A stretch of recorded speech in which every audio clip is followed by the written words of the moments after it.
right. Thank you for joining us with United Policyholders today. We appreciate you making time to join us tonight on our Finances of Rebuilding webinar.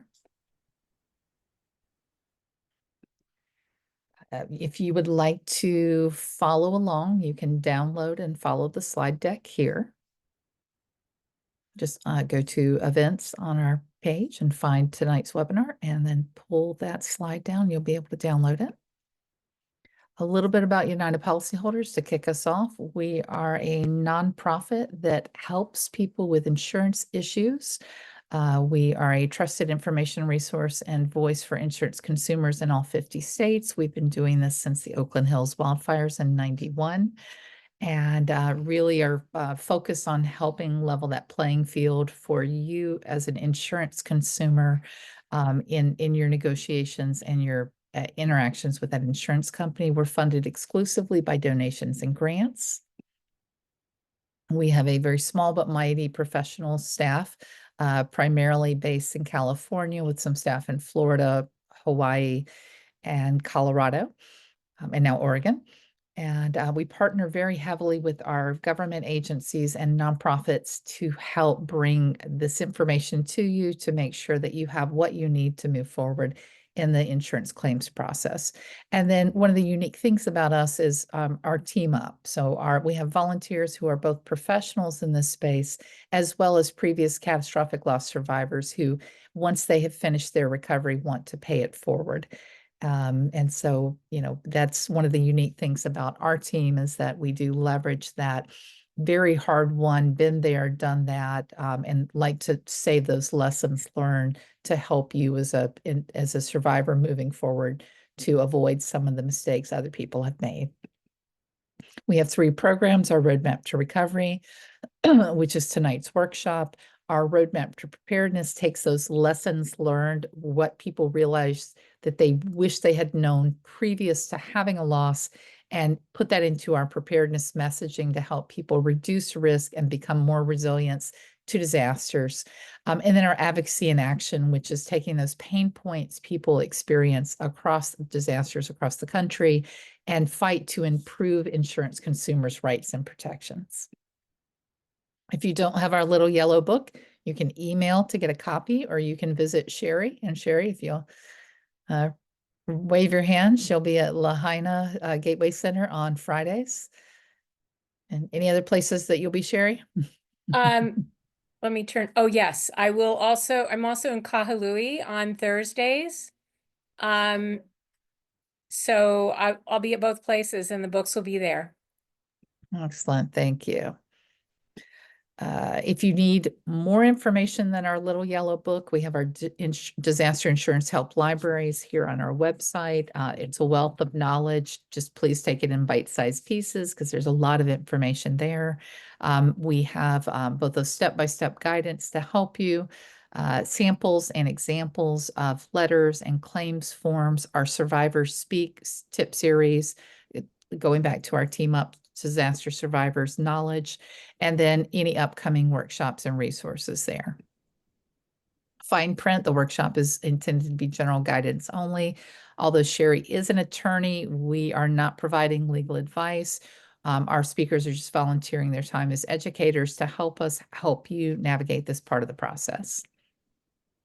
So for today's team, we have myself. I'm the Deputy Executive Director for United Policyholders. I will let each of you introduce yourselves because unlike Sushil, I am not very good at pronouncing people's last names. So Brandy, I'll start with you. Hi, Brandy Kajidoy, and I'm with the Ho'ola Iomoya Kama, and I'm the construction committee chair, and we own a construction company. So we're here to support anything construction. All right, thank you, Maria. Aloha, my name is Maria Lins, and I am the program manager for the Lahaina Homeowner Recovery Program with Hawaii Community Lending. All right, Barbara. Hello, my name is Barbara Nitis. I represent the U.S. Small Business Administration Office of Disaster Recovery and Resilience, and I'm here on Maui. And my colleague is Sushil, so he'll introduce himself. And Barbara and I have talked about this a lot. I'm not Shu, I'm Sue. Ooh, shields. Okay. Sushil, yeah, sushi, sorry. Barbara, I'm messing with you. Sushil Kumar, I'm the Regional Recovery Coordinator and a colleague of Barbara for the past 4 years, and been with the SBA now 13. A banking background, Maria, so looking forward to paralleling our work experience together. And of course, the construction committee chair, look forward to working with you also. And Sherry, my fellow attorney, hello, how are you? I am doing great. I'm Sherry Peterson. I'm an Equal Justice Fellow with the Maui Wildfire Recovery for United Policyholders. I meet with policyholders and provide education regarding your policy resources for how to get every dime you've paid for and you're entitled to under the policy, and also support what for you while you're going through that process. All right. Well, thank you all for joining us today. Today, we're going to talk in these broad areas. We're going to talk about mortgage-related decision-making, loan options for financing your rebuild, how to, once you have those funds in hand, pay for construction with your insurance proceeds, a little bit about construction quality control, and then builder's risk bond and umbrella insurance policies, that information there. And so we're going to start with just a few aphorisms that UP likes to remind people. Recovery is a marathon and not a sprint. You have to pace yourself, give yourself grace, and just understand that it will generally take longer than you think. There's just a lot of moving parts there. And so give yourself grace as you're going through this process. For us, these are the guiding principles we recommend that people follow. One of the biggest ones is just giving your insurance company a chance to do the right thing, but not to be a pushover.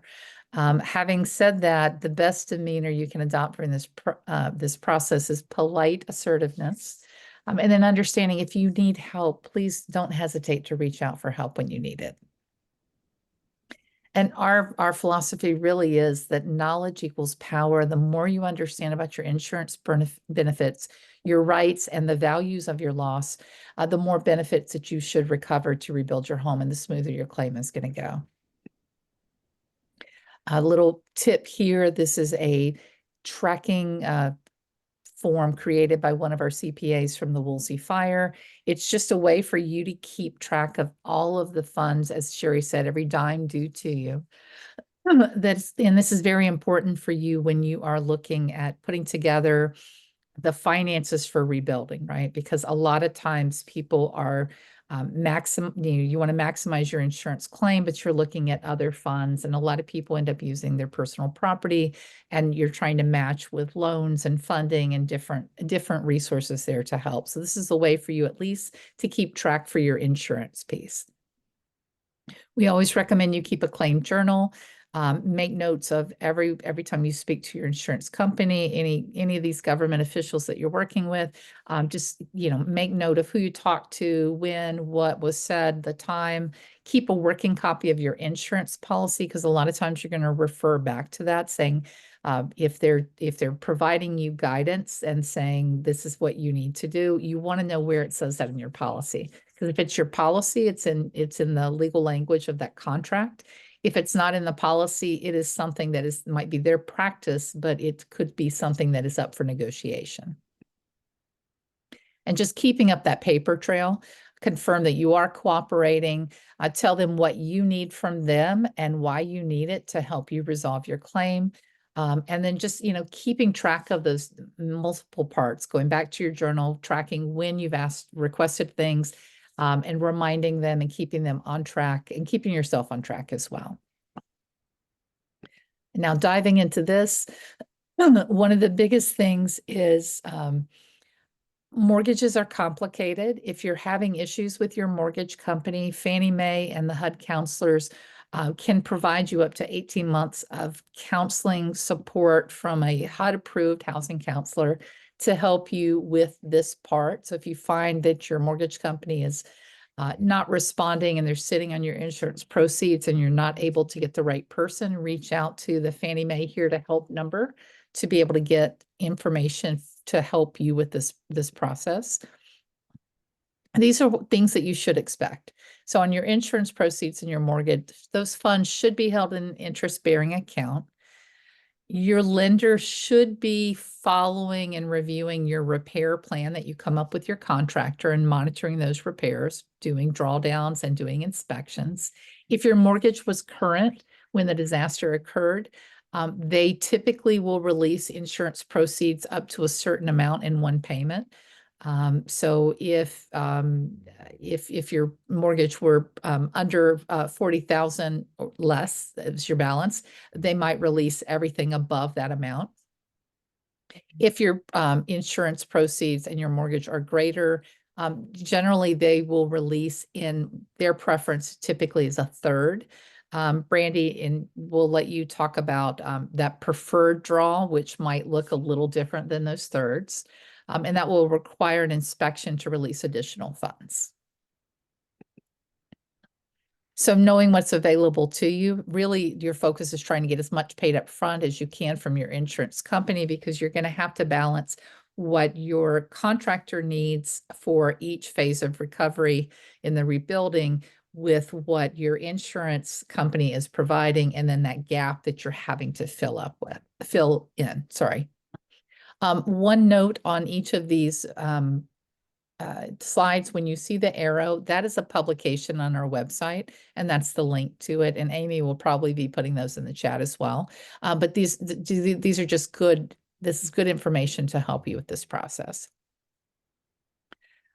We always recommend you hold on paying off your interest, your low interest mortgage, if you do not have a plan to rebuild, repair your home.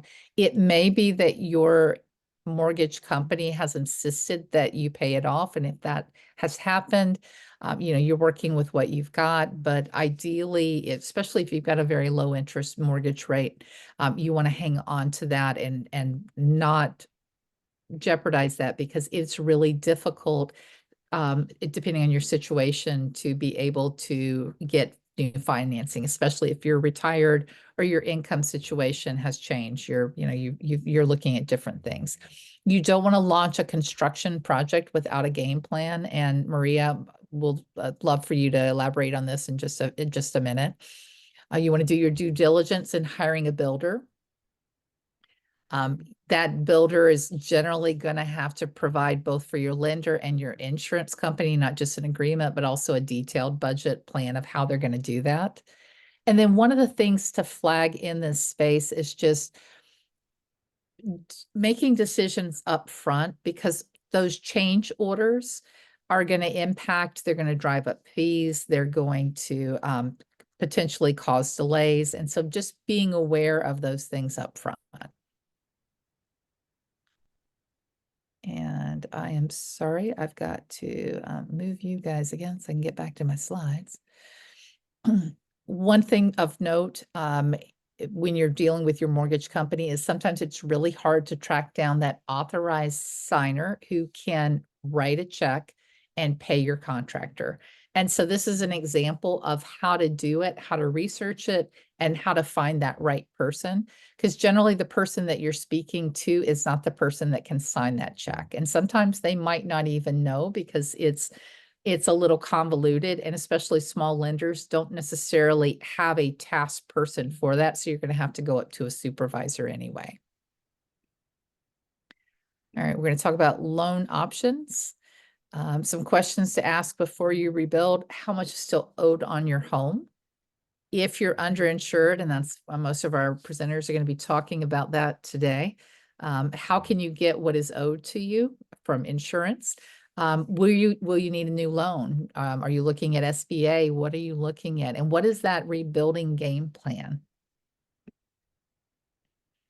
These are three options that we generally see most people looking at. They may have acquired a construction-only loan that must be paid in full and then refinanced into a mortgage. Some lenders will offer a construction loan that will convert automatically into a permanent fixed rate mortgage. And this is if you don't currently, if you do not have a loan, right? A mortgage. And then if you're looking at owner builder, please just be aware that that is a space we only see people excel in if they are licensed and experienced general contractor. Being a project manager on rebuilding your home is just, it's very complicated. And if you don't have that skill set, please be aware that it's a lot to bite off. These are some of the construction options, and I would, Maria, I've got, let me hit this last slide, and then I'd like to go ahead and have you talk about what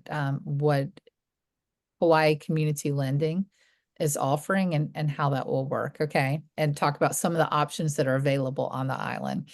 But talking about gap financing, I think we all agree that there's a big puzzle. Insurance is a piece of the puzzle. Most people on the island, we're finding, are significantly underinsured. And so it's, how are you going to bridge that gap? And so if you had a home equity line of credit, it may be closed, it may be put on pause. You're certainly not going to get one after the fact, because the home to be that would have that line of credit no longer exists. Your bank may provide a gap loan that will roll into something else, but you need to know what your options are. And then Maria, I'm going to be quiet here for a minute and let you talk about what you guys are doing and how you're helping and how that puzzle gets put together and how you help people navigate that. Thank you so much. So the Lahaina Homeowner Recovery Program, our goal is to help up to 500 owner-occupied homeowners, meaning you've had to be the owner of the home and live in the home at the time of the fire to qualify for a program. Our goal is to help prevent foreclosure. We have a home preservation team that can help negotiate on your behalf with your lender and come up with a plan. Either the goal is to extend your forbearance until rebuild, or deal with whatever issues you're facing with the goal of preventing foreclosure. Do know that it comes down to the lender and what they will agree to. There is no magic that makes them do what we want them to do, but we work as your partner, fighting with them, with knowledge, with experts who work in this field, trying to get the best result that's going to help you keep the home in the long run. And then the other thing we do is rebuild navigation. We do a deep dive into your financials, a financial analysis, and really look at big picture finances, see how much money you have on the table, what those resources are. Is it from insurance money? Is it FEMA? Is it SBA? Is it any money? How much is there? What is it going to cost to rebuild? And what is that gap in between? And then we try to find options to fill that gap. And it looks different for everybody. No case is the same. On average, we are seeing the gaps are between 100,000 and 300,000 for most people. That being said, some people it is much higher. Some people have paid off their mortgage, so they are starting from scratch and need to find the whole thing. There's all kinds of different scenarios. The first line of defense is going to be a construction loan in most cases. That being said, we always steer you towards SBA first, because you cannot beat the SBA interest rate. It is not a perfect fit for everybody, but I always will tell you, because a lot of people will say, we tried SBA and then we gave up for whatever reason. We send you back there and be like, you want that as an option on the table. You can make your decisions whether or not that's going to work for you in the long run, but it is your best interest rate and it is a good option for you.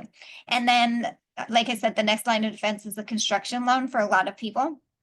And then for some people, they're not going to qualify for any of these options. And so when it comes to that, we're going to really get creative and look at what's out there, seeing all the resources. Sometimes there will be something, sometimes there won't, and then new things come along at all times. But by being in our pipeline, we have your data, we know your situation, and as a new resource comes across our table, we're really able to look at your numbers, see if you qualify for it, and if so, we send you over that way. And we've been very successful with that with some programs that have come out already. If you're not in our pipeline, we don't know your situation, and we aren't able to look at those resources for you. So sometimes it's just being a support system for you, like really like helping you guide it. I say, bring me your ducks and I will help you put them in a row. Because sometimes it's like, you just got to like talk out the situation, really lay it out on paper, look at those numbers and the realities you're facing, and then we can help guide you into your options. We don't make decisions for you. We put options out on the table, and then you get to decide what is best for you. There's some really important things you need to think about during this process. The most important thing is do not start building until you absolutely know you have enough money to complete the build. A lot of people think I'm gonna start building. If I run out of money, I'll go get the loan later. It does not that work. It doesn't work that way. Once you have started building, once you have poured a drop of cement, you have started that process in any way, a regular bank is not going to finance you.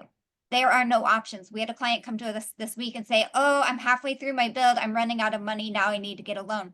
There is nothing we can do for you in that situation because banks will not finance a project that's already started. You would have to find a private investor or someone with cash who's willing to give it to you to complete that build. And so it's very important. I understand everybody wants to go home and they want to go home now, but do not make rash decisions and don't rush into anything until you know absolutely you have enough money on the table. And let us help you figure out those numbers and look at that process and look at all the options out there. The other thing we have going right now is a no-cost survey program for owner-occupied homeowners. You could either, if you've already completed a survey, we are offering reimbursement up to $3,000.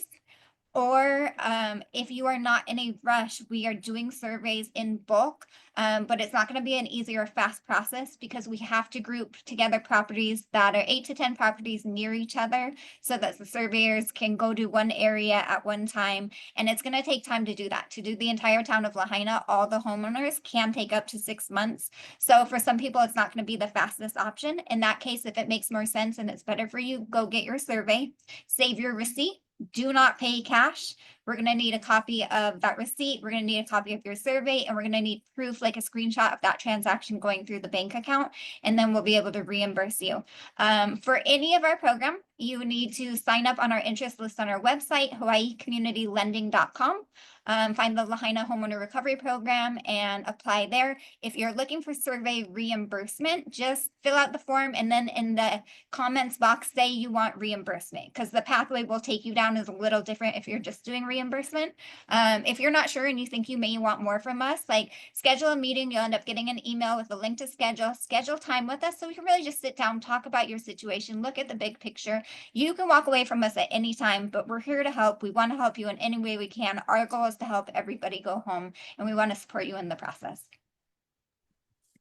Well, thank you for that. And I know that's a lot, and it's great that you're there. And just to piggyback on one thing you said, you're getting people in your pipeline means you know what those emerging needs are. And as you say, and then the slide says that you're advocating and trying to get funding to fill some of those gaps. Like a survey is a gap that may not be covered. And so if you know that people have that need, the more people you know that have that need, you can advocate for them and try to bring some of these smaller resources to help people fill in their puzzle. Yes, exactly. I say we advocate, we navigate, and we negotiate. And a lot of things, we're not stuck like a bank is, and we're not stuck in a box that this is all we do and that's it. What we've been able to do is we see what the needs are. And then when we see a need that's really happening for a lot of people, then we go advocate with the funders out there, the people that have the money, and we fight for funding to fill that need. That's what happened with surveys. We saw no one has the money to get out of the gate. And so they needed that up front. We were able to get that. Now we are trying to fight for mortgage assistance. I don't know if it's going to happen, but it's like, as we see something that comes up, we're going to go take that data to the people with the money and fight and try to get that resource for our community. Oh, thank you for that. All right, we're gonna, everybody take a deep breath.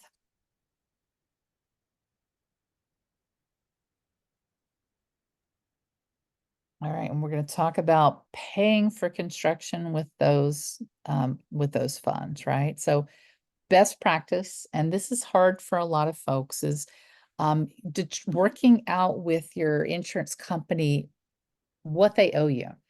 And what they owe you is the cost to rebuild that home as was with whatever code upgrades and things you have, right? And so it creates some difficulties there because most builders you're working with they're building you a different house. It's going to look different. I've only met one survivor in 15 years who built the exact same house, and his wife was really peeved because he even duplicated the dishwasher drawer that would, you open the dishwasher and it would drop, it would block the door of a drawer.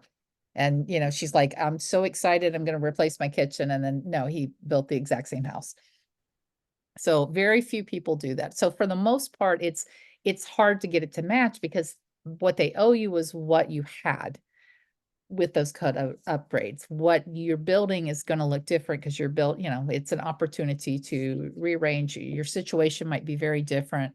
Now, Brandy, I will say you did share that a lot of the builders are providing that estimate to help people.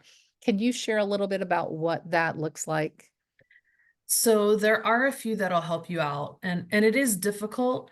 So the suggestion that I have is when have your plans put together, your architects are putting on there the different codes that are having to be made currently in your building. So if you take those different codes and maybe list it out, it may make it a little bit easier for your contractor to kind of go over it and go, okay, this is going to cost about this much.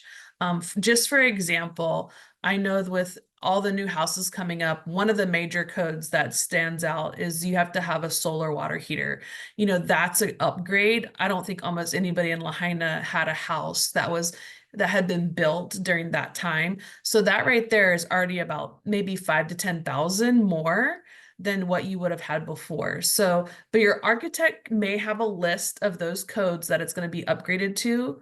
And then you can take that list and kind of sit down with your contractor and they can kind of help you go through like, what are those increases going to be? Excellent. Thank you for that. And then we have a publication on the Scoop on Scope. I did not mean to open that, so I don't know what I did there. Forgive me. Maybe you didn't see it. Sorry. So just throwing out, this is a little bit of what that means. And this is just in your insurance policy, this is the explanation of why it is. So they will pay you the cost to repair, replace, you know, and so they're going to pay you that fair market value at the time. And then when you do the repair, then they will pay you the difference between what they've subtracted from that depreciation. And so for a lot of you, it feels honestly just feels very scary because you're looking at, okay, my policy limit is this, but how do I get to that policy limit? And honestly, that's a conversation with your insurance company to see what they need to move forward. For some of them, it is simply an executed contract with the builder, and they will go ahead and release those funds to your mortgage company, to you.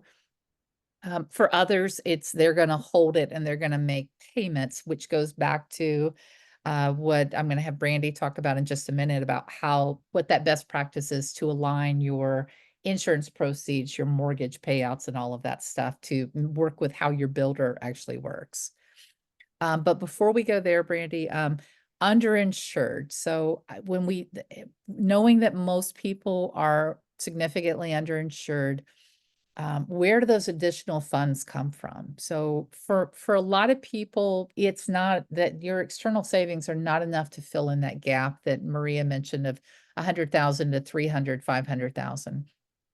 Your personal property, your contents proceeds, most people that I know since my fire in 07, they end up plowing a large portion of their contents payout into this for rebuilding because they want the home and they'll fill it later. But that's not usually enough to fill the gap. If you're looking at tapping retirement savings, be aware that you really you want to be careful so you don't jeopardize your long-term financial future, which is why Maria's saying, you know, this counseling that they're providing to help you put that puzzle together is very helpful. Some people will do a granny unit with their rebuild, an ADU, sorry. But be aware that may trigger septic issues, property tax issues. It's not a solution per se, but it's a way to get you back on your property and then replace your home later and then have a revenue stream potentially. But as Maria said, that biggest resource for most people is that SBA loan. And in my opinion, my personal opinion, not UP's opinion. It is the best deal on the market, and that interest rate is incredibly low. It has the percentage that you can look at for mitigations. So you might be looking at, when you rebuild your home, putting on a fortified roof. And Barbara and Sushil, I got it correct, didn't I? I'm going to turn Yes, it you over did. now. He hasn't said anything, so I think you're good. You did not follow Barbara's footsteps, Valerie. I'm practicing for like Uh, 10 minutes here. Thank you. Thank you, Valerie, and everyone. Yeah, so we do offer, we are major, largest funds as far as a disaster. I wanted to mention at least the webinar, since you have it already up. We have it every Tuesday, 8:30 to 10 a.m. and it's gonna be Sushil and I, question answer format, and also presenting the program and how is it for every homeowner, renter, businesses, and nonprofit out there who needs assistance, disaster assistance. So let me share you my screen of my presentation real quick. Let me know if you can see it. Here, share.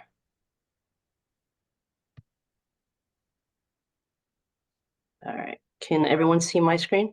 You're live, yes. Okay, Yes. perfect. All right, here we go.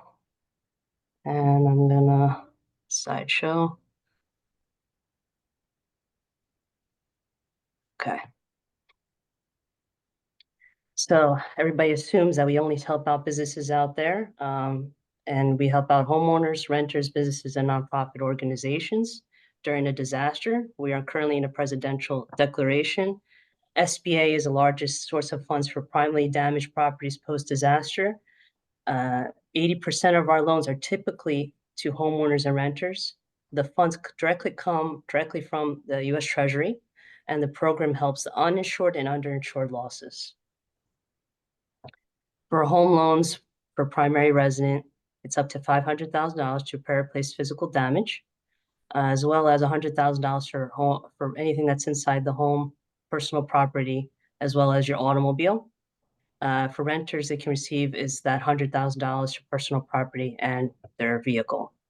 Mitigation is up to 20% of your total damage, physical damage. So it's basically to prevent for any type of disaster, not just fire, earthquake, hurricane, anything they can, as far as any type of disaster. So people can utilize, and you can see, I will send you little slides.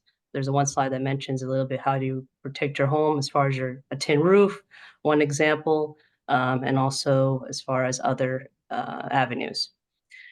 Business loans, we have offer up to $2 million for physical damage, as well as economic injury, for real estate, for machinery, equipment, inventory during disaster. Private is for physical damage. And for that working capital loan is economic losses. So basically, either if you had damage to your business, you can apply for both economic and physical damage up to 2 million, or one or the other. So if you just had economic injury, you could just apply for that for $2 million. The interest rates are fixed. They're up to 15, basically up to 30 years. There is no interest accrual for up to 12 months. It goes by the date of your first disbursement. So basically, if you're not ready to receive that first disbursement, you have up to 24 months. But when you do receive it, it goes up to 12 months with 0%. Also, it's up to 8. So you understand there's 12 months, 0% interest, and then there's 6 months will be that interest. So that's why it says 8 months, 18 months of your first disbursement with no repayment. Most disaster loans are approved by the low interest rate.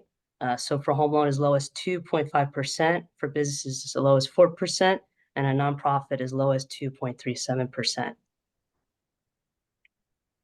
This just explains a little bit of the disaster. Basically, the incident period is August 8th through September 30th are eligible. Maui County is homeowners, renters, businesses, and nonprofits, and as well as economic injury for nonprofits and small businesses.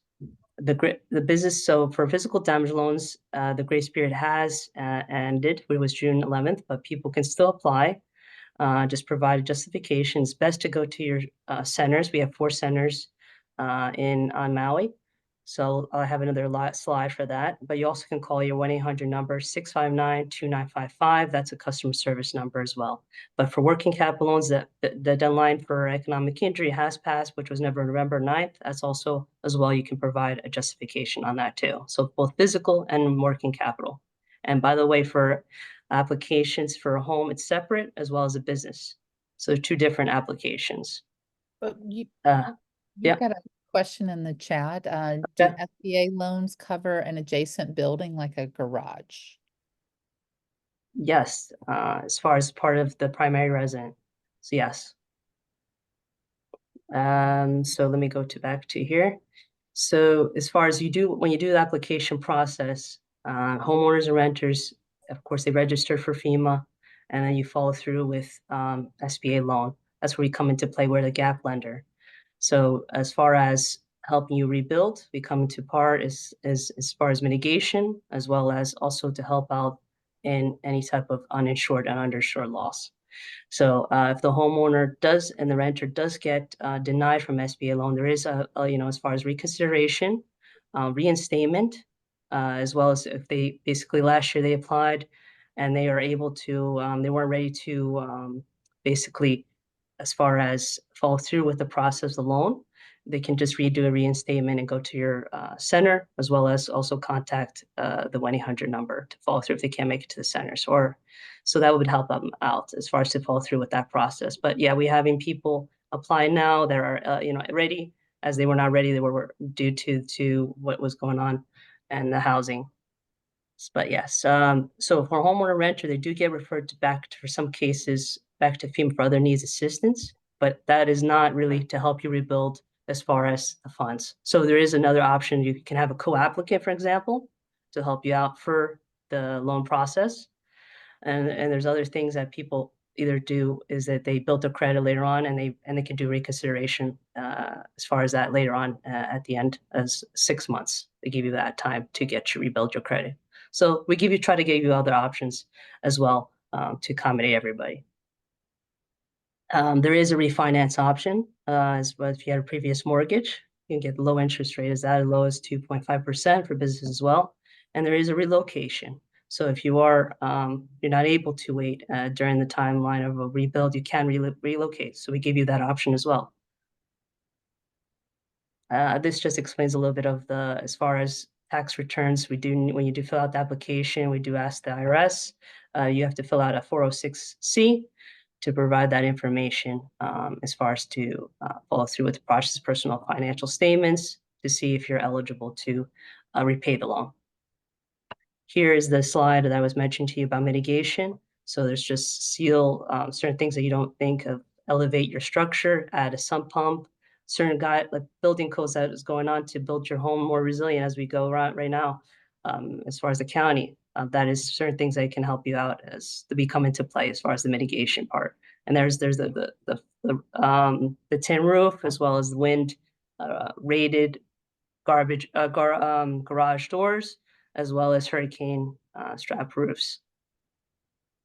Here's the centers. So there's one in Maui Research Technology Center, Monday through Friday, 8 to 5 p.m. It's in Kihei, and it's Suite 119, 59. So it's right there. You have customer service there, as well as the Lahaina Gateway, and that's Monday through Friday as well. There is a break there's just a lunch break there, but it's 8 to 4:30 p.m. And then there's the Kahului, which is Council of Native Hawaiian, also Monday through Friday, 9 to 5. And then the Business Resource Assessment Center, which is our resource partners of SBA, which is Operation Hope, as well as Small Business Development Center. That gives you free resources to help your business as far as business plan, to help you at least accounting, and as far as support business advising. And you can apply online at sba.gov/disaster, and there's the 1-800 number, 659-2955. I'm going to have my colleague, if he wants to go a little further, of what else he would like to add. Barbara, thank you. Appreciate the shout out from Valerie and Maria and Barbara for setting up the playing field for us. And to the panelists, I sent a couple of talking points for me to refer to for the purposes of creating the awareness for the participants on the call. So let me start off with a great deal of sentiments, heartfelt sympathy for all that you folks have gone through. Valerie and Barbara and I were talking earlier this evening, and my comment to them was, wouldn't I want, if I were in your shoes, to have Thanksgiving at my own home? Would I not want to celebrate Christmas, open presents at my own home? So with that mindset, with that sentiment in my heart, I'm going to speak to you as a fellow human being, in addition to being a subject matter expert in all things banking for having been a banker for 27 years and then been with the SBA 14 years. So paying off your mortgage, when lenders insure their asset, their investment, the monies that you use to build a home or purchase their home, they required you most probably to pay off the mortgage. So by definition, that is an involuntary pay down, which basically means that you have funds available with the SBA to apply.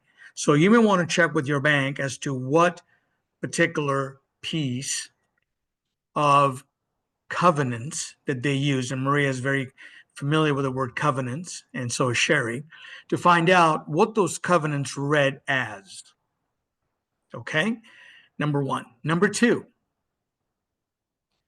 when you have a loan balance still remaining, it is incumbent about the financial institution to report that to their regulatory authorities, or in this case, their supervisory institution, whether it be the FDIC or the OCC or the Fed. And that particular driver is in the form of troubled debt restructuring. They have to, and I'm going to get into the weeds here so that I can show you how they're compelled to work with the SBA, because our job at the SBA is to make the economic tax base whole. So whenever there is a mortgage lender or a bank lender that is looking to get whole, they come to the SBA. So one of the things that the institution may have done is reported that Sherry, if I may use you as an example, had a loan, $500,000, insurance paid $350,000. You have come up to the limit with Fannie Mae for them paying 12 months worth of payments. Fannie Mae, when Barbara and I were on the phone with them, said they will work with you for forbearance and loan modifications. Ask them, because when Maria said foreclosure, I had a chill go up down my spine thinking about adding insult to injury.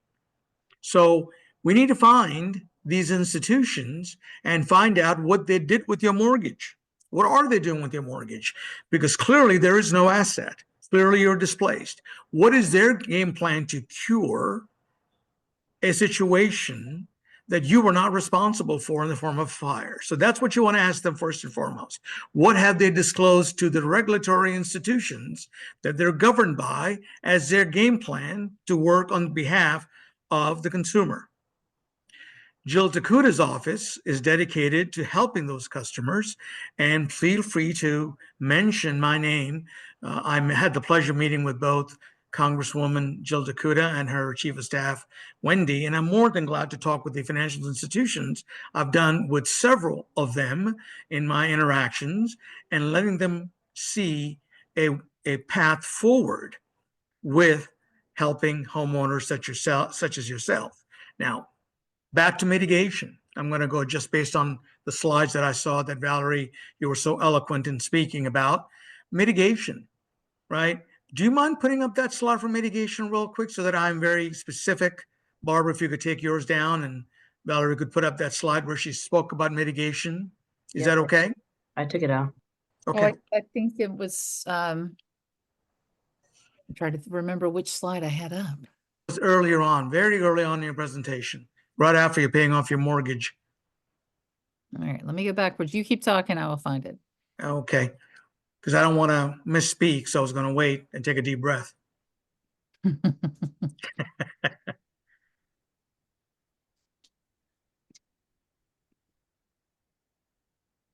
Right there, right about there. Oh, okay. Go back one more. Go back one more. Okay, now that just go down, go forward, please. Mhm. Okay.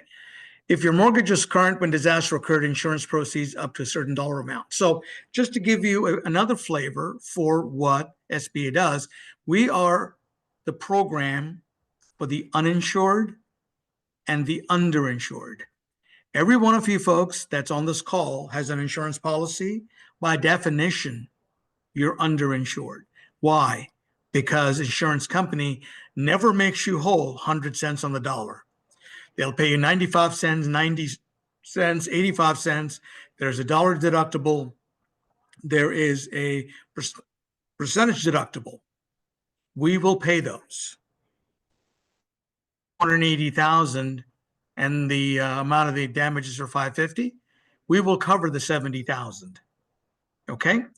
Proceeds greater than dollars would generally be released in thirds and require, okay, that doesn't have anything to do with my program. So keep going, please, if you don't mind, because I took copious notes on the side of the screen to make sure that I covered. Try to get as much paid as you can. Go back as you can for insurance company, of course.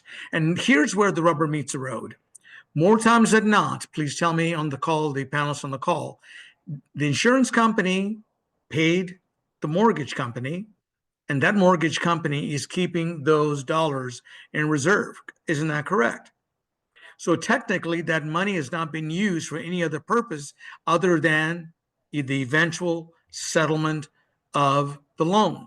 So if we can determine what that shortage happens to be, we're more than glad to facilitate monies that no other lender can do, will do, want to do to come up with the gap. So hypothetically, let's say your home, your insurance proceeds were 450, the damage is for 550. You'll come to the SBA to borrow $100,000 at 2.5% to be repaid over a 30-year term. So communication with your lender is critical. And I am more than glad to talk to your lender with you, along with Valerie and Barbara and Sherry, if you'd like to be on that call, so that we can help facilitate. I was on the phone call on our Tuesday morning meeting with Barbara and the SBDC director from Maui. And then one particular banker said, I had no idea that you did all this. And he gave me the name of a homeowners association with 30 plus homeowner association members that even living under the transitional shelter assistance. So I am more than glad to serve the county of Maui in my own expertise to walk them down the path and eventually having them apply with the SBA to move forward. Now, there was, the talks with expert. That's great. Would you mind going to the next slide, Valerie, please? Okay. Paying off a low interest mortgage without a specific plan to rebuild, repair your home. You're absolutely right.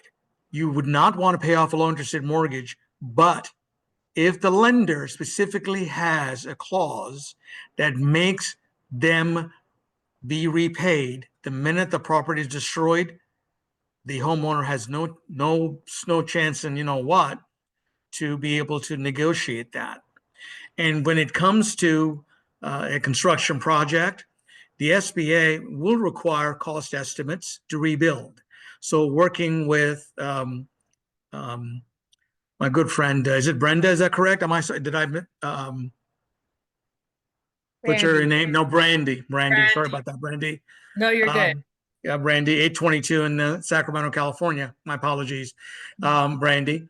We are more than glad to work with you for construction estimates, right? And then our monies are dispersed in tranches, all right? Once the cost estimate is drawn up, the first 25,000 is put into the bank account automatically. Everything after that is going to require, let's use Valerie as an example this time, or did I use Sherry? I think I used Sherry last time. Sherry would be signing off, and then the contractor would sign off, and the SB inspector would come in, and that money goes into paying the contractor, right? So that's how we do it until we get to the loan amount of whatever the loan amount is approved for. So would love to work with you, Brandy, to get it squared away. And, not having a paperwork in order, that's exactly right. The rest of it is great ideas, what the folks on this call can apply to. And yes, once a lender, when you run out of money and then going to ask for money is not a good idea. So I hope no lender is doing that, first of all. And second, if somebody is doing that, I pray to the heavens above to help them out of their situation that they're in. Valerie, next slide, please.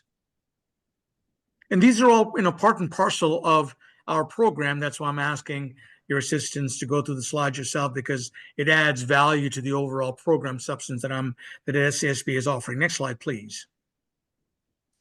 All right. How much is still on your home? We need to ask the bank that. How much did insurance pay down? What if you're underinsured?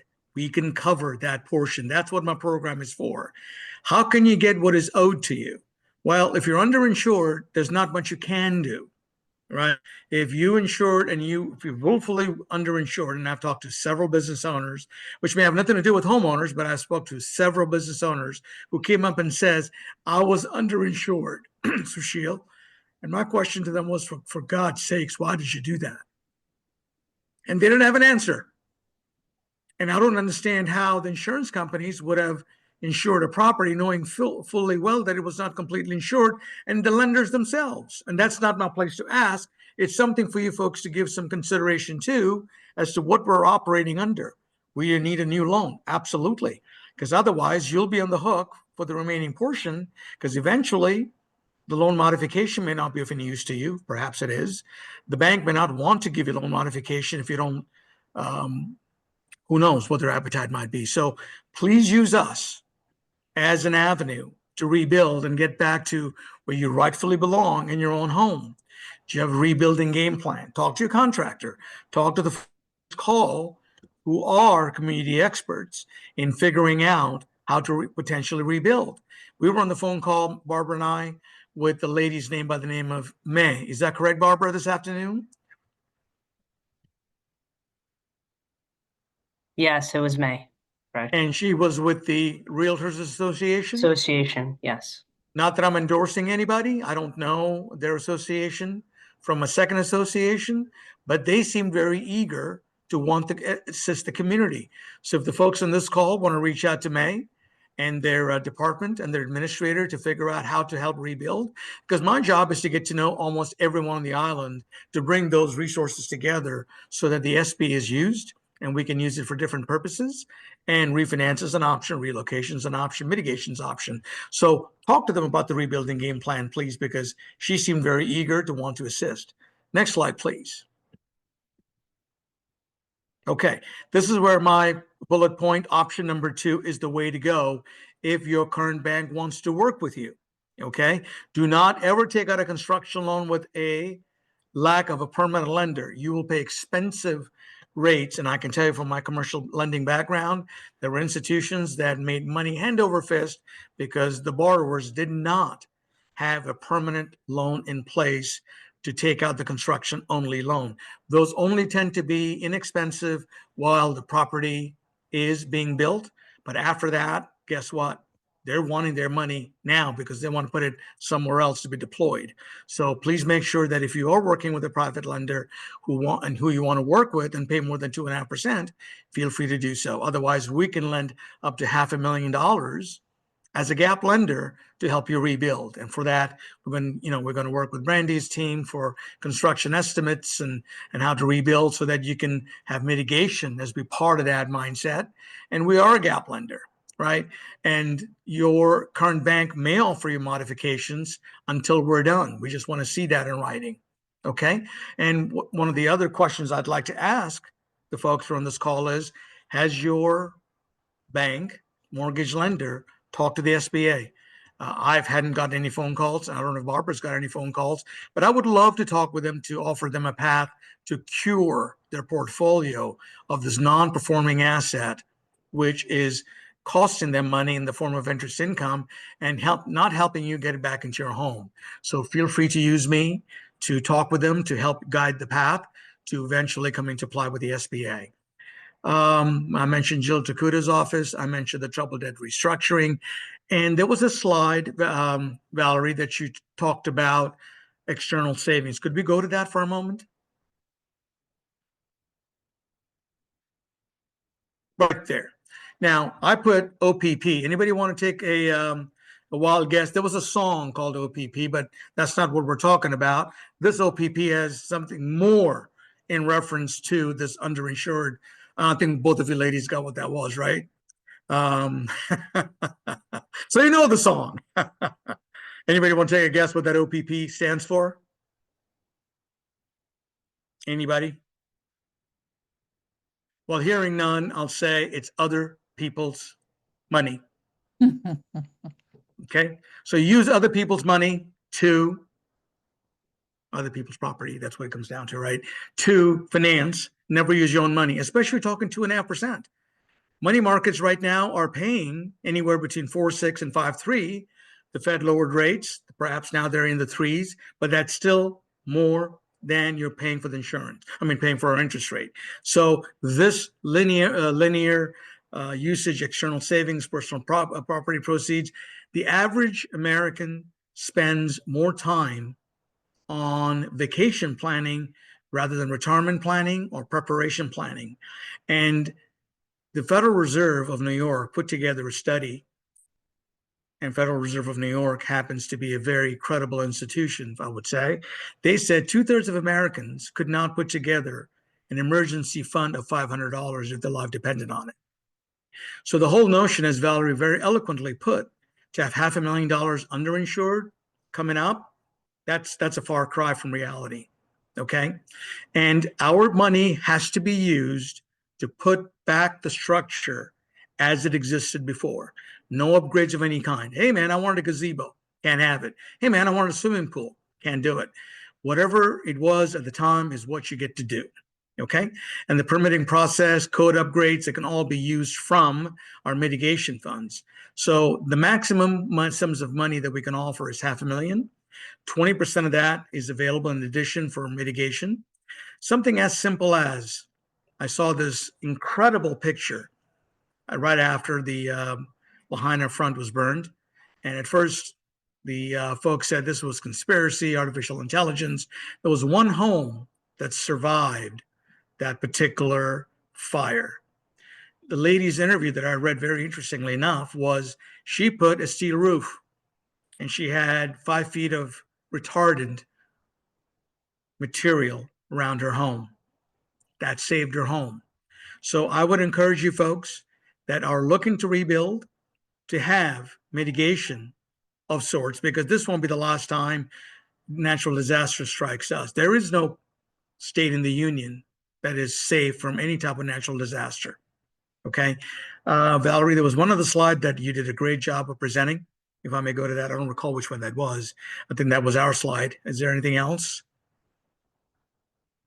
I think that's it. Yeah. That's it. So one of the last piece in the deeper dive that you'd asked me to get into is Barbara had the presence of mind to reach out last Saturday at lunchtime, my lunchtime, her morning time when she was attending a conference.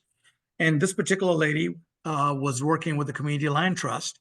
And she was one of the folks that was having issues moving the needle forward. She reached out to Barbara. We made promises to her. We dealt with it. Today, she got an approval. So we are quite interested in making sure that the needs of Maui homeowners, business owners are met. And I appreciate you folks having me on the call, because our job is to return you folks back to a sense of normalcy. And I'll do whatever it takes to work with people, including talking to banks, including talking to councilmen. We spoke to Tasha Kama. We've been speaking to Yukile Sugimura. We've been talking to Councilman Cook. We've been talking to Jill Dakuda, Congressman Ned Case, whoever we need to be talking to, and whatever experience that I bring to the table, I am more than glad to help the community get back into their rightful position as homeowners. And as somebody had slide demonstrated, if you're a homeowner prior to the fire, we can put you back as a homeowner. But if you're a renter and looking to use our money to move forward to be a homeowner, that can't happen, because that would be using our funds to be better off, which is not the definition of insurance, or in this case, the SBA program. With that, I yield back to you folks. Any questions you folks may have, I'm more than glad to entertain. Well, thank you for that. So let's get out of this piece because I think we've covered it very well. We'll talk a little bit about escrow accounts and fund control. It will be required if you have a mortgage. If you don't have a mortgage, it just provides an added layer of protection to you, meaning you've got, you've got a subject matter expert that knows how to do fund disbursement, collect lien waivers, and helps you stay on track of your payments. And then just saying, if you have a restricted escrow account, that interest should be paid to you when it's closed. And then Brandy, I'm going to let you start talking about draws because this is important for people to understand that there's a mismatch sometimes between insurance and your mortgage company and how you need to get those milestones together so that your rebuild can move apace. Yeah, thanks, Valerie. So being a contractor, and the dogs are gonna bark, so I do apologize up front. We normally will have payments of 5. Normally the way that you see that is you'll have an initial payment, then we'll ask for a payment after the foundation is poured, then we'll ask for a payment after the framing is done, and then after the drywall has been installed, and then you'll have a final payment. The way that the first 4 we normally split up is about 22.5% for each one. And then that final is a 10%. The reason why this is done is normally in the past, and this is just from my experience, when I've dealt with banks and bonds through supplying companies, this is how they have it laid out. So as Valerie said, it doesn't always match up with the way that the insurance company will release all of the funds. So there may be times where the reason why we have them split up in those types of ways is because it lines up with the way that the county will come and do their inspections. So the initial payment, what we'll do with that is a lot of times we're going to order some materials and stuff and get started, of course, with labor. The second one is after the foundation is poured, the county comes out and they will inspect that the foundation is done. And once it's been passed, then we'll ask for the next payment. And the same thing for the next one is the county will come out for framing. So after the framing is done, and the county has passed that inspection, then we would ask for that next payment. Right around there from experience is where the insurance may end up having to do another lump sum to you. And so they'll sit on inspectors. But along the way, you always want to have an open communication with your contractor because your insurance company or your mortgage company will do their own inspections. And so normally your contractor can tell you like a week or so before they're going to do the county inspection, and they can do them at the same time, or one can come before, one can come after, it doesn't matter. But that's kind of how things are divided up normally, even whenever they're dealing with a bank or bonding and those types. I hope that helps. Absolutely. Thank you.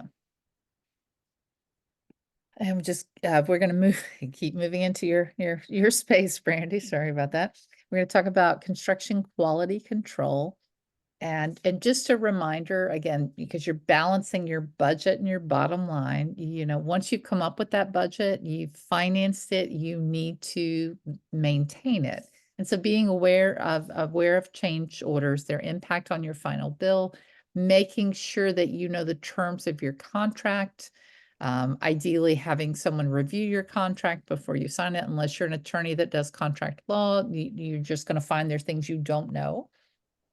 One of the things to be aware of, especially with change orders, is that rapidly changing costs of materials. And Brandy, I know you can give some examples of how quickly that moves. Yeah, it hasn't moved as quickly lately as it did during COVID. True. But it's been pretty consistent after COVID. I do know that some of our local suppliers are giving Lahaina prices and stuff, but it doesn't hurt. Like I said, someone had mentioned in one webinar that I was in that you and your contractor are kind of in a marriage. So if you look at it that way, it's a lot of sitting down and communicating back and forth, because in the very beginning, you're going to really be up forward and tell them like, these are the kinds of things that, and it's already in your plans all the time. So if you're not going to say anything extra, or, oh, I wanted that cabinet, he's just going to look, or he or she will just look at whatever's in your plans. So always have that big conversation in the very beginning to kind of avoid some of the big major change orders later on. Yeah, and being aware that sometimes it's not just a financial, it's a delay. You know, if you change your mind on windows, it might take 3 months to get the windows that you've decided you've wanted, and now you've lost money on a deposit, and now you've lost time too. Yeah, and sometimes I forget, not everybody's in my industry, but yes, windows, if we're on an island, so if you want something special, it can take a little bit longer. Right now, currently, I know you've all heard rumors about our cement being really far behind. They make the cement on island, so it's not about the supply of it, it's all about they actually are in another big project. And then that's why they're very consumed with that project. Once that project is done, they should be back to normal. But they were a little short-staffed, and CNHA actually did an amazing job of getting about 30 more with CDL license. So that should help their short staff. But things like that are going to happen. And your contractor, if they're smart, know how to play the game of just getting on their schedule so that they don't get too far behind. But again, I'm not worried about those things. Our suppliers are very aware that we're building an entire town and it's coming along, and they are watching the the building permits come out as quick as they are. Well, thank you for that. Just touching really quickly, checking your contract. I understand that there is going to be overhead and profit. There's a profit built into this. That is just how your builder stays in business. Because everything else is for labor and materials. You should have a project schedule that outlines, as Brandy said, what that process looks like, how the work's going to flow. Be aware of what's not in there. And these are tips from other survivors. They may or may not be as relevant on the island as they are in other communities.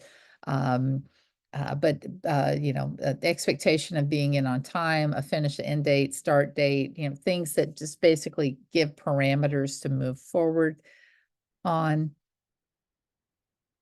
Let me go to our next slide. Obviously, you want to check and see if your contractor is licensed. This is the website for the state. Please take advantage of it. They also have a good resource that's linked in here that talks about bonds that we'll talk about in just a few minutes. The one thing to be aware of is that your mortgage company's inspector is different than your code inspector from the building department. And especially depending on what type of home you're building, you may want a private inspector that's only focused on the quality of the build. And so this is a recommendation for that comes from the Tubbs fire and the Camp Fire with those survivors who, because there were so many thousands of homes being built, the quality was not necessarily being followed as it should have been. So just wanted to share this consideration. This is an example of what that report would be. I will say you have 4-leaf, and Brandy, please, you can add to 4-leaf calling these things out like we're seeing here. I believe 4-leaf will call these out for you. Yeah, 4-leaf or our inspectors for the county and 4-leaf, they're not scared to fill our contractors, and they have filled some inspections, and for very valid reasons. So I do trust, and they are looking at it. And as Valerie mentioned, even though you may have the mortgage company have an inspector come out, they're just looking to see like, is it done? Is that stage done kind of thing? It's definitely not the quality of it. Right. All right, deep breath. Okay, we're going to talk about liens, builder's risk, and bonds. So lien waivers, and this is also from the Hawaii Department of Government site. This would be anyone who furnishes labor or materials for your project and is not paid, and they can file a lien. And Brandy, I'll let you operate in this space, so I'll let you talk about this in more detail. I'll point out on the right, these are typically where you might see liens on your build. Yeah, for sure. So normally and this is just from experience from me. So whenever I have a bonded job, or if it's a job that I'm dealing with, a bank is involved, they'll want us to put, and they say lien, but what we end up doing as a contractor that's required in our contract is we have to put out a notice in the Maui News, very old school. And you put it in there. I think it's like a twice over a 2 or 4 week period. And basically you're putting out a notice to the community that, hey, Kajirai Construction is done with this project. If we owe any money to anyone on this project, please come and claim it. You have like 45 days to come and claim it. So that's how that gets out to the community. And then all of these people can come and gather their money if we haven't paid them at that point, if we forgot somebody or whatever it may be. But that is the way that we put it out there, and the way that normally it's shown in our contract. And again, if they didn't get paid, then they can put a lien on that property. And so that's why it's important that in your contract, your contractor should kind of tell you, hey, who are our subcontractors? You know, what electrician and what plumber are you using? So that you can also maybe follow up and be like, hey, did they pay you, kind of thing. But that's how we kind of do it here on Maui, is we put it in the Maui News, extremely old school. Even though Maui News is digital, it still gets put in there. It's on the digital. Got it. Thank you. And then I'm going to follow up with a little deeper dive from you, if you're okay, on the performance and payment bond, what that looks like. Because most of the folks we're talking to did not plan to build a home. So this is all, Right. let's just call it that. It's not an everyday thing. So when bonds come into play, from my experience, is whenever I normally have a mortgage company involved, and sometimes insurance companies, but not all the time. What they'll require is that you bond the project, and basically the person that you're going to bond with. For example, I have a project right now. They are building a home and they're borrowing money from the bank. The bank had suggested, oh, you can use Hansador as the bonding company. And so through Hansador will bond this project, and then it's kind of like a third party. And what happens is it's not when you go through a supplying company, normally you're not charged anything extra when you go through a supply company like Hansador. And that's because through Hansador, they're kind of guaranteeing that, oh, they're going to buy the supplies from us, so they're not going to charge you anything extra to bond with them. But understand that bond is almost kind of like the contractor's almost taking out like a loan for themselves too, because no matter what, they're getting into this situation or this marriage to guarantee that this job is going to get done. If anything happens to the contractor and you have this bond, that bond guarantees that the work is going to get done no matter what. So Hansador, if something were to happen to us and we didn't finish the project, Hansador would have to come in and finish the project. So that bond is that's why the banks and people will want you to bond, so that they can guarantee that this is going to get done in the end. I think that was, but you're going to mention builder's risk, right? Yeah, we're Yeah, going to move right okay. into that. Yeah. Because Yeah, now we're right going to talk on. about the difference, right? Right, there we go. Yeah. And a builder's risk or course of construction insurance policy is how you protect yourself from liability and theft and damage during construction. Because Brandy, your example was you had a client who you were Yeah. doing repairs, and then that home that was not damaged by the fire ended up being damaged by a fire. Right. So in this, remember too that your contractor, we do have insurance, but it's only liability. And so that's only going to cover if the contractor was at fault. If we have a disaster like the fire, and I actually had a project in Lahaina during this time. And in my contract, I forgot that I even had it. Thank goodness we did. We had told the owners, please get a builder's risk insurance. And the reason why I did that was because it was going to be a cash job. There was no bank involved. There was no bonding involved. So it was a cash job. So I made them get a builder's risk insurance.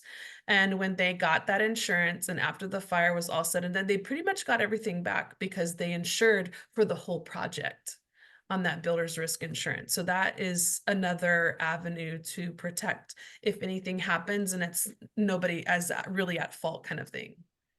Right. And the question is like, who needs this? If your home is damaged, you need repairs. If it's destroyed, you need to be rebuilt. If you're remodeling your home, any of these circumstances, suggest considering this. And we have a very deep dive by the National Home Builders Association with us on our website here.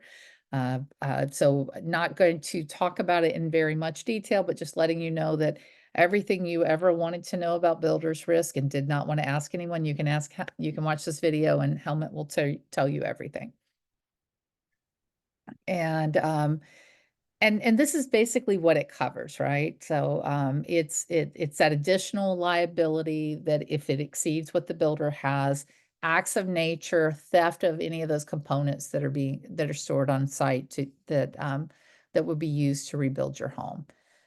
And so here's an example from a policy language. Here's what's covered. Here's what's typically not covered. How long are you covered is interesting. You can get a policy for a year, 16 months, 20 months, 24 months.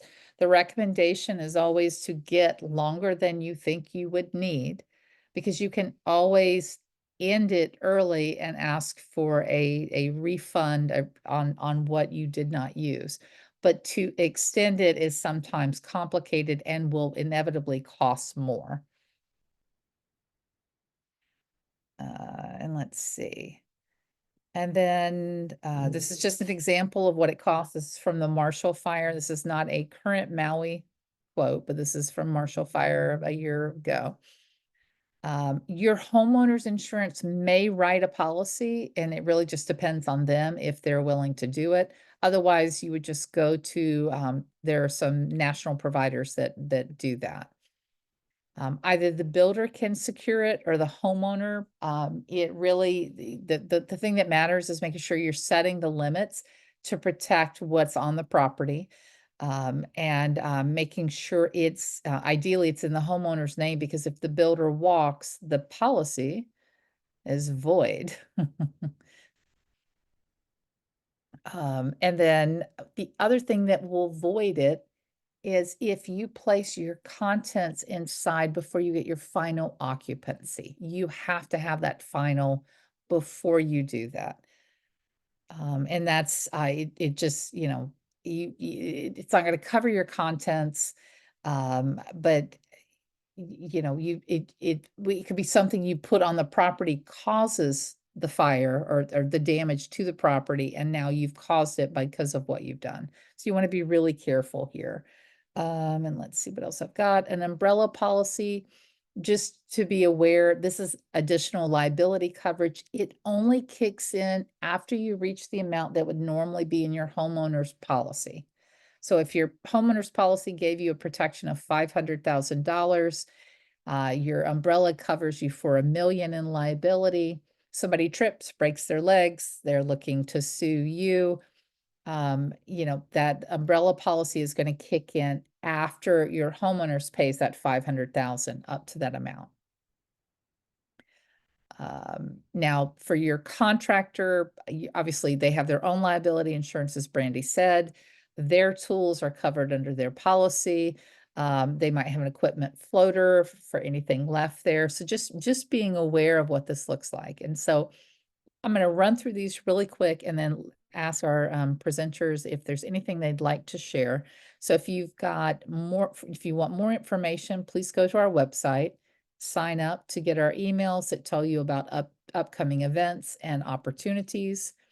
Our Survivor to Survivor series is coming up. We have a Maui specific one that will be starting. It started last month. It will continue next Tuesday. Please register for that if you're interested. Upcoming events will be here on our website. We are starting, Sherry and I are starting a pricing party. Every Saturday, the first Saturday of the month, it'll be live in person at the Lahaina Gateway. And there will also be a virtual component because I will not be flying out for every one of these. Sometimes I will be sitting in California doing them. So, but we will work for 2 or 3 hours to help you work on your inventory, pricing your contents, because we know those dollars are what a lot of people need to help put into their rebuild. And Ask an Expert forum if you have a question. Please take our 1-year insurance and recovery survey. This is the information we take to go to your insurance commissioner, your governor, your elected officials to help improve that advocacy piece of improving those insurance protections for you as a consumer. And then I would just want to thank our funders. And I'm going to stop sharing my screen. And then I'd like to ask all of our presenters if you've got any final pieces of information or words of wisdom you'd like to share with the group.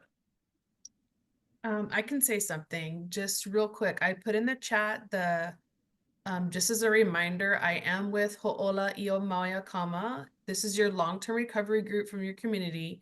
And we have different committees in our long-term recovery group. They're all across the nation. I did put our website in there. It does have a beautiful A to Z checklist. Make sure you go all the way from A to Z.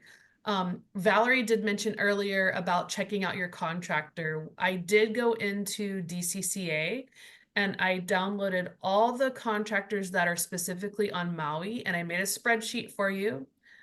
So it's all in there. I even kind of broke it down so that you can find plumbers and electricians.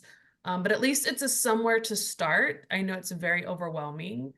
And I actually have one of my workers right now trying to find phone numbers and maybe an addresses for you to hook it up. Because it only gives you their name and like license number on that DCCA website. So we're adding to it for you. But yeah, check out that A to Z if you guys have any questions. Contact us at any time. And HCL is one of our partners, and they're our rebuild navigators. So and if I have any other questions, I always send them to Sherry. So I normally send them all back out if they come to me, but it's okay. If you need to start here, I send them to SBA, I send them to Sherry, and I send them to Maria. Yeah, we really do believe in a no wrong door approach. Right. And likewise, I do the same thing. I send them to Brandy, I send them to Maria, and I send them to SBA, or I send them to FEMA. So I just wanted to emphasize that on those Saturday workshops, I'm going to be there at the Lahaina Gateway in person with snacks. What are you bringing, Sherry? It's a surprise. God, I have to it's fly out from really California good. to find out the surprise. Man, Right. Yeah. Yeah. tough customer, man. Valerie, can you help out? I'll take you. We'll take my frequent flyer miles. Right on. And folks, if you're sharing your, our panelists, if you're sharing your email and phone number, if you could go to the chat and just click the little arrow to everyone so that people can see it, because right now I think it's only to the panelists, so they can't see what you're putting in the chat. Interesting. Actually, Sherry, I don't think we can share to everyone. We I mean, can't, yeah. sorry, Amy, We can't you'll share have to, you'll have to share them. I will do that. Thank you. All I just right. wanted to say one more thing. I just want to encourage people to take your time in the process. Don't rush the process. I know everyone is so excited and desperate to go home, and we want to get you home as fast as possible. But if you skip steps in the process and you do it out of order, it can either cause you to spend a lot more money or it could cause you not to finish the rebuild completely. So the biggest thing to know up front is how much money are you really working with? And sometimes it's a fine line. You might not have exact numbers, but if you go straight to getting plans, I use this example a lot. I have a client who like immediately went to an architect and got plans for an amazing 1.2 or $1.3 million house because that's their dream home. And they knew there would be a line for the architect. And they have $450,000 of insurance money. And there is a huge gap between those numbers. And they make $800 a month. They are not getting a loan for that gap. And so the reality was a hard conversation to look at. You either have to build smaller or suddenly make a lot more money. And the reality of that and qualifying for a loan isn't there. And so they have to go get their plans done again. And they spent thousands of dollars on these plans. And now they have to go spend thousands of dollars again on those plans. So the order of operation matters. And every step of the way, make it thoughtful, slow down, ask the questions, get guidance from the right people before you do it, because it can lead to a lot of heartache in the long run. Maria, really well said. And the communicator, what I wanted to appeal to each one of your attendees on this call. Thanks for being on the call this evening. Reach out to your lenders, reach out to us, reach out to Valerie, and reach out to Sherry. Let's come up with a game plan for you, 9 of you folks, as to what we can do. Valerie, if you could help facilitate the game plan for each of these folks. If these 9 folks already have everything resolved, them, who else we should be talking to, because we want good news to travel faster than bad news. Yes. So if, if there's someone on this attendee list that's got good news and is moving forward, perhaps they share that with somebody else, but the other 8, if we can help you, let's talk and let's build a game plan for each one of you. Customize it, talk to, call Maria, call whoever you want to be on this call, and let's build. And I'm not going to build it on my own. I'm going to build it with the likes of Sherry and Valerie and everyone else on this call. So that's my appeal to you. Let's get cracking and let's get this thing done. All right. Thank you. All right. Barbara, anything to add? Well, he really said most of everything. We're here to support you all, and that's the key. Here on Maui, please send any inquiries to help you out with the process. If you are in that, stumble as far as something is not going, you didn't receive an email from your case manager, I can really help you as far as get that going. So we're here to help. So thank you for everybody on the call. And yeah, it is a team effort. So we want to help you rebuild. That's the key. Thank you. All right. Well, thank you. Thank you for your time. Thank you all for joining us. And as the panelists said, just reach out to any one of us and together we'll help you put that puzzle together. All right. And everyone have a good evening. Have a good night. Appreciate you all. Take care.